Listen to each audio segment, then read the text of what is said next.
I'm going to do a session on problem decomposition. I'm focusing specifically on using flowcharts as a tool to decompose problems. The reason I've started running these sessions, I used to just teach Python in Key Stage 3 and 4, and I teach teachers Python. But what we're finding with the new GCSE controlled assessments are that the pupils don't have the problem-solving skills to decompose the problem, and that's why we started introducing flowcharting. Now, when I say flowcharting, I put a caveat right now. Any university professors watching this, please turn away now, you will be upset.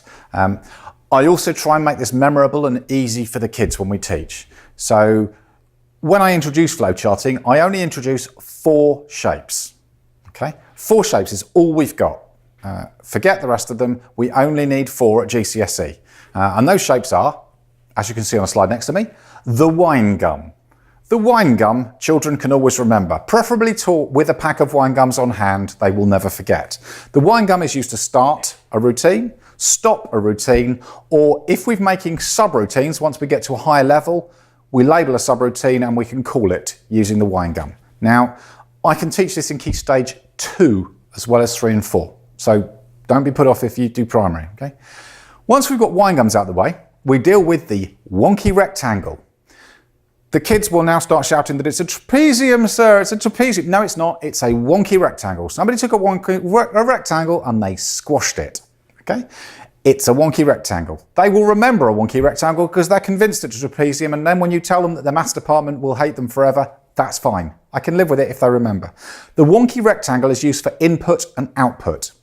Now, when we use this one in the classroom, we need to explain, how do I know whether a flowchart is dealing with input or output? And what I tell my kids is this: if you're ever dealing with input, you start the contents of your wonky rectangle with user says, user gives. If the word user appears first, I immediately know that that wonky rectangle is for input. And anything else I see in the box is obviously something coming out. The motor turns on, text appears on the screen. That's going to be output because I know that the word user isn't at the beginning. Okay? Kids struggle to differentiate between the input and the output. So it's one that you really need to work with carefully. Okay?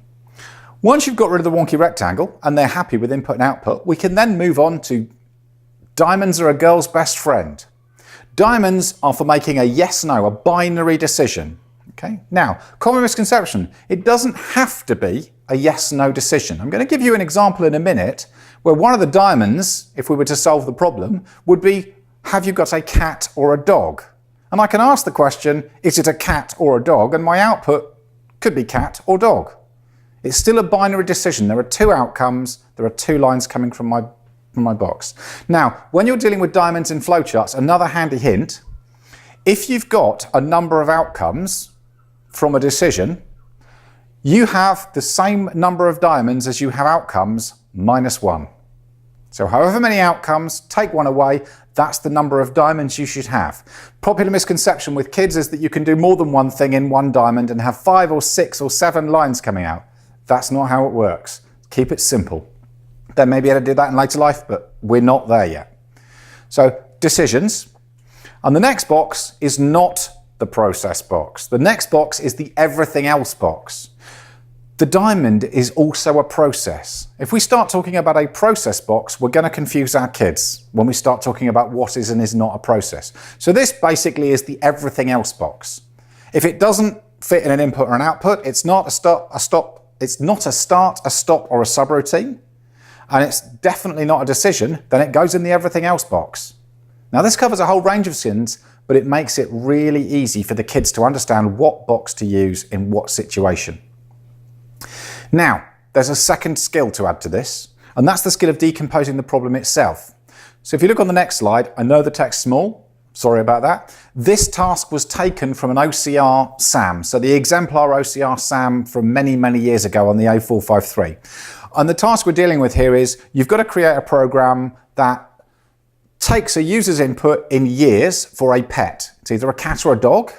It then calculates the age of that cat or dog based on whether it's under 2 years or 2 to 3 years or older. So the gist of this problem is it takes the age of a pet from a user.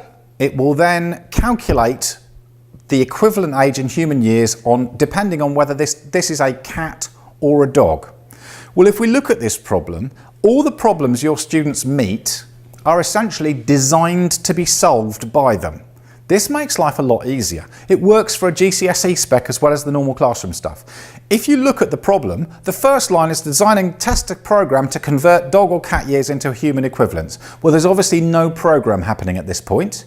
It then says the program needs to ask the user for their choice of animal and should allow them to enter the age. Grammar rules. Where you have a sentence, you have a box, unless there is an and an or in. Wherever you see an and, split the sentence, you've got two boxes. So if you use a sentence per box, using the and rule, and you use the correct shape, anybody should be able to break down any problem, and I do mean any problem, even the highly complex ones. You now have all the tools you need to solve a GCSE problem. It's just a case of practice. Now, I'd recommend starting this. In my case, I'm secondary background, so I start the year 7s. When we're doing Scratch and moving towards Python, I don't let them code a solution to a problem until they've flowcharted it. And I start with Hello World. That's a flowchart with 3 boxes. Start, output Hello World, stop. And from there upwards, every time they solve a problem, they solve it using their flowchart or pseudocode. Obviously, I'm focusing on flowcharts at the moment. I let them use pseudocode as well. But they have to decompose the problem before I let them code the problem. That's the important bit.